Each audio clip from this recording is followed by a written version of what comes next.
So, our current president is 80 years old, but as of late, he actually seems older. In fact, Joe Biden is older than the average male life expectancy, which is 73 years old, according to the CDC. And I believe everything from the CDC.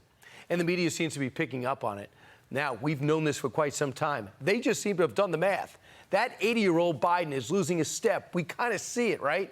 Or several steps. Kamala Harris has noticed this too, and she wants us all to know she is ready should anything happen.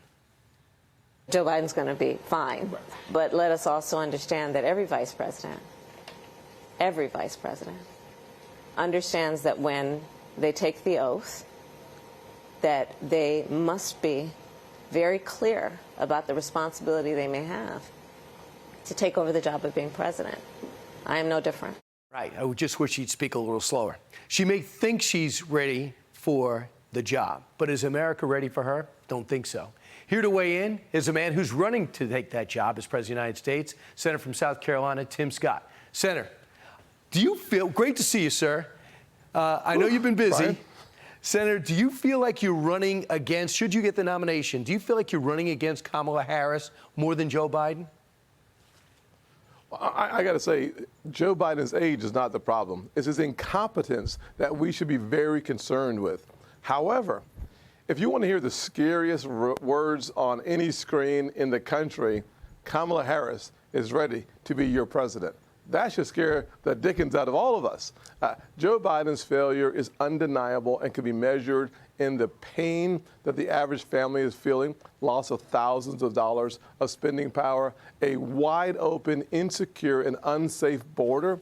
And then if we want to exacerbate the situation even worse, Kamala Harris is ready to make things much, much worse. That's why the truth of my life disproves and disrupts the narrative of the radical left. It's one of the reasons why I will beat Joe Biden, and God forbid, if I have to, Kamala Harris too. So right now, 70% of the Democratic Party want a different nominee, but that's really another party's problem. But you probably like this CNN poll because CNN doesn't seem to like their own poll.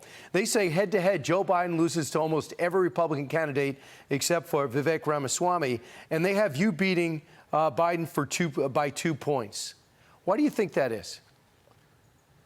Well, I think number one, having been raised by a strong, powerful Christian woman, my mother, in poverty, in a single-parent household, my story is America's story. No matter the situation, within 3 generations, the American family is all about the same. We all have obstacles, right, and then opportunities manifest. If we focus on bringing this country together on optimistic, positive, conservative principles, it scares the left. And that's why the GOP, the Great Opportunity Party, with me at the top of the ticket, will have a red wave, winning back the majority of the Senate, expanding the majority in the House, and that scares the dickens out of the radical left. Because my life is a classic example that all things are possible in the greatest nation on God's green earth. Right. One thing that happens when you're a governor or a senator, a lot of times you don't have that foreign policy experience in decisions, international relations decisions, one of which will be in your lap for your president, and that's what happens with the Ukraine war. Evidently, according to this Daily Mail story, Vladimir Putin is betting that Donald Trump will win, because Donald Trump has said repeatedly he is not going to finance this war. He's going to end it in 24 hours, and America will pull out, essentially. Would President Tim Scott be good news for Vladimir Putin?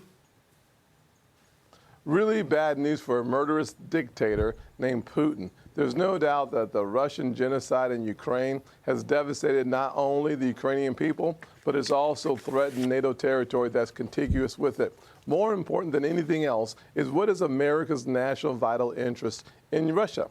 And in that conflict, it is simply degrading the Russian military. We have been very effective with our resources. Without a single boot on the ground, we've been very successful at degrading the Russian military. That's good news for the homeland. It's really good news for our NATO partners. As President of the United States, I would target this rising axis of evil between China, Iran, and Russia.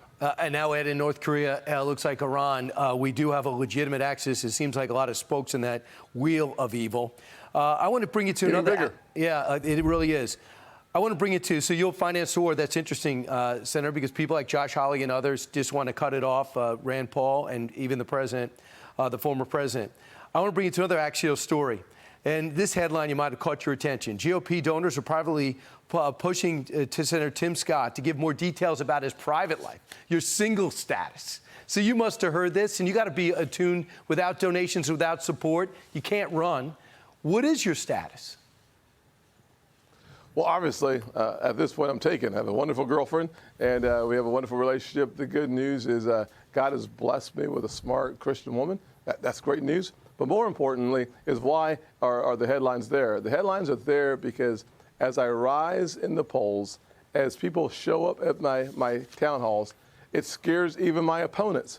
Everybody wants to find a way to win this race. I'm going to focus on having that optimistic, positive message delivered with a backbone and staying focused on the American people who say they like me a lot, and I want to make sure that they have a chance to make me their president. We met your mom. Will we meet her? Will we meet your girlfriend? You will, of course, at some point. Okay, great. Lastly, on education, probably arguably as important as anything that you're running on. You have an education program. Real quick, give me an idea of what education would be like under Tim Scott. Well, from the smartphone to the locker room to the classroom, we need parents back in charge. If we empower parents, we protect kids.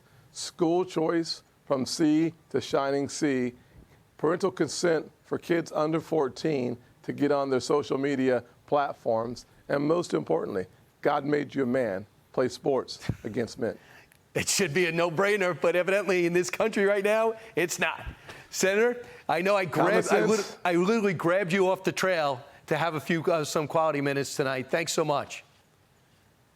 Take care, Brian. Hey, Sean Hannity here. Hey, click here to subscribe to Fox News YouTube page and catch our hottest interviews and most compelling analysis. You will not get it anywhere else.